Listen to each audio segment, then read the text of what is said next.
നമസ്കാരം, എല്ലാവർക്കും പുതിയൊരു വീഡിയോയിലേക്ക് സ്വാഗതം. അപ്പോൾ നമ്മുടെ PSC എക്സാമിലെ നോൺ GK പോർഷനിൽ വരുന്ന മലയാളം, ഇംഗ്ലീഷ്, മാത്സ് എങ്ങനെയാണ് തയ്യാറെടുക്കേണ്ടതെന്നാണ് ഈ വീഡിയോയിൽ പറയുന്നത്. അപ്പോൾ മെയിനായിട്ടും ഇംഗ്ലീഷാണ് ഞാനിന്ന് പറയുന്നത്.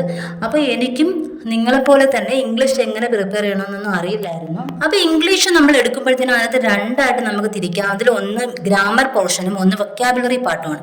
അപ്പോൾ ഗ്രാമർ പോർഷൻ തീർച്ചയായിട്ടും നമ്മളതിൻ്റെ റൂൾസൊക്കെ പഠിച്ച് നമുക്കത് ചെയ്യാനേ കഴിയുള്ളൂ. അത് നമുക്ക് വേറൊന്നും ചെയ്യാനില്ല. അപ്പോൾ ഓരോ ഇപ്പോൾ active voice, passive voice, reported speech, question tag, ഇതിനൊക്കെ ഓരോ റൂൾസ് ഉണ്ട് നമ്മൾ അതിൻ്റെ ആൻസറിലോട്ട് എത്തുന്നതിന്. അപ്പോൾ അത് ജസ്റ്റ് അതുപോലെ തന്നെ പഠിക്കുക, അല്ലാതെ അതിനകത്ത് വേറെ ഒന്നും ചെയ്യാനില്ല. അപ്പം നമ്മൾ ഒരുപാട് ഷോർട്ട് കട്ടൊക്കെ പഠിച്ചു വെച്ചാലും ചില അഡ്വാൻസ്ഡ് ആയിട്ടുള്ള ക്വസ്റ്റ്യൻസ് ഒക്കെ വരുമ്പോൾ നമുക്ക് ഷോർട്ട് കട്ട് ഉപയോഗപ്പെടണമെന്നില്ല. അതുകൊണ്ട് ശരിക്കും ആ റൂൾസ് തന്നെ പഠിക്കുക. അതിനുവേണ്ടി ഒരുപാട് റൂൾസ് ഒന്നും അതിനകത്തില്ല.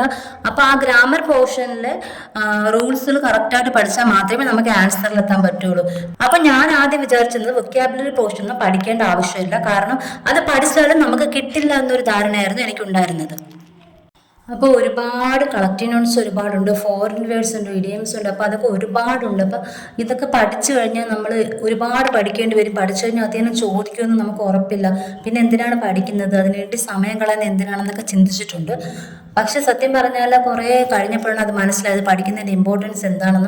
അപ്പോൾ വൊക്കാബുലറിയിൽ കുറേ നമ്മൾ പഠിക്കുമ്പോഴത്തേനും നമുക്ക് ഒരു ക്വസ്റ്റ്യൻ നമുക്ക് അറിഞ്ഞൂടെങ്കിൽ പോലും അതിൻ്റെ ഓപ്ഷനിൽ നമ്മൾ പഠിച്ചത് ഏതെങ്കിലും കാണും. അത് വെച്ച് നമുക്ക് എലിമിനേറ്റ് ചെയ്യാൻ ഈസി ആയിട്ട് കഴിയും. അപ്പം നിങ്ങളുടേതായിട്ടുള്ള ഒരു കോഡ് ഉണ്ടാക്കി പഠിക്കുന്നതായിരിക്കും നിങ്ങളുടെ മനസ്സിൽ നിൽക്കാൻ ഏറ്റവും എളുപ്പമെന്ന് തോന്നുന്നു. അല്ലെങ്കിൽ ആരുടെയെങ്കിലും കോഡുകളുള്ള ഒരുപാട് ക്ലാസ്സുകൾ യൂട്യൂബിൽ അവൈലബിൾ ആണ്, അതൊക്കെ നോക്കിയിട്ട് പഠിക്കുക. അപ്പോൾ വൊക്കാബുലറി പോർഷൻ പഠിക്കുന്നത് വളരെ ഇമ്പോർട്ടൻ്റ് ആണ്. അത് പഠിക്കാതെ പോയി കഴിഞ്ഞാൽ നമുക്ക് മാർക്ക് കുറയാൻ ചാൻസ് ഉണ്ട്.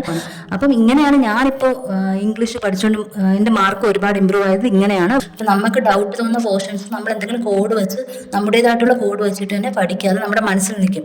അങ്ങനെ ചെയ്യുക. പിന്നെ ക്വസ്റ്റ്യൻ ടാഗും റിപ്പോർട്ടഡ് സ്പീച്ചും active voice and passive voice ഏകദേശം ഒരേ പാറ്റേൺ ആണ്.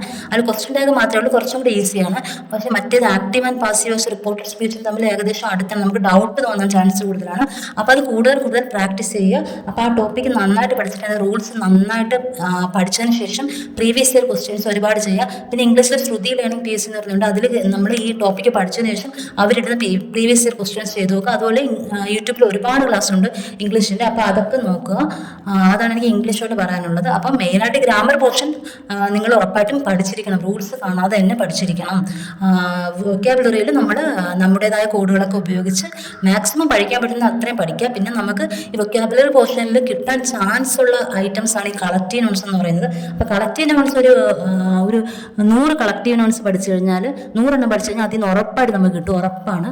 അപ്പോൾ ഫോറിൻ വേർഡ്സ് ഒക്കെ നമ്മൾ മാക്സിമം പഠിക്കുക. അതൊക്കെ ഒരുപാട് ഇതില്ല, അതൊക്കെ കുറച്ച് മാത്രമേ ഉള്ളൂ. ഈ സിനോണിംസ് അതൊക്കെ നമുക്ക് കിട്ടണമെന്ന് ഉറപ്പില്ല. അത് പറ്റുവാണെങ്കിൽ സ്കിപ്പ് ചെയ്യുക, പഠിക്കുന്നവർ പഠിക്കുക. അപ്പോൾ എന്തായാലും കളക്റ്റീവ് നോട്ടും ഫോറിൻ വേർഡ്സൊക്കെ അതൊക്കെ ഒരു ലിമിറ്റഡ് പോർഷനാണ്. അപ്പോൾ അതിനകത്തുനിന്ന് നമുക്ക് കൂടുതൽ ആൻസർ കിട്ടാൻ ചാൻസ് കൂടുതലാണ്. അതൊക്കെ പഠിക്കുക. ഈ ഒരുപാട് മാർക്ക് വാങ്ങിക്കുന്നവരും അതുപോലെ ഏറ്റവും മുകളിലോട്ട് പോകുന്നവരൊക്കെ ഇംഗ്ലീഷ് നന്നായിട്ട് എക്സാമിൽ ഇംഗ്ലീഷ് നന്നായിട്ട് പെർഫോമൻസ് കാഴ്ചവെക്കുന്നവർക്കായിരിക്കും കിട്ടുന്നത്. അപ്പോൾ ഇംഗ്ലീഷ് ഒരു റാങ്കിങ്ങിലോട്ട് നയിക്കുന്ന ഒരു വെല്ലുവിളിയായിട്ടുള്ളൊരു സബ്ജക്റ്റ് ആണെന്നാണ് എനിക്ക് തോന്നിയിട്ടുള്ളത്. PSC എക്സാമിനെ സംബന്ധിച്ച് നമ്മുടെ മാർക്ക് കൂട്ടാൻ വേണ്ടി, അല്ലെങ്കിൽ നമ്മൾ റാങ്കിലോട്ടൊക്കെ പോകുന്ന, അല്ലെങ്കിൽ നമ്മൾ ഒരു ലിസ്റ്റിൽ വരാൻ വേണ്ട മാർക്ക് വേണമെങ്കിൽ നമ്മൾ തീർച്ചയായിട്ടും ഇംഗ്ലീഷ് അത്രയും നമ്മുടെ കയ്യിലുണ്ടായിരിക്കണം. നിങ്ങൾക്ക് ഇത് ഉപകാരപ്പെടുമെന്ന് വിചാരിക്കുന്നു. അപ്പോൾ അടുത്ത വീഡിയോയിൽ കാണും വരെ okay, bye. Thank you so much for watching.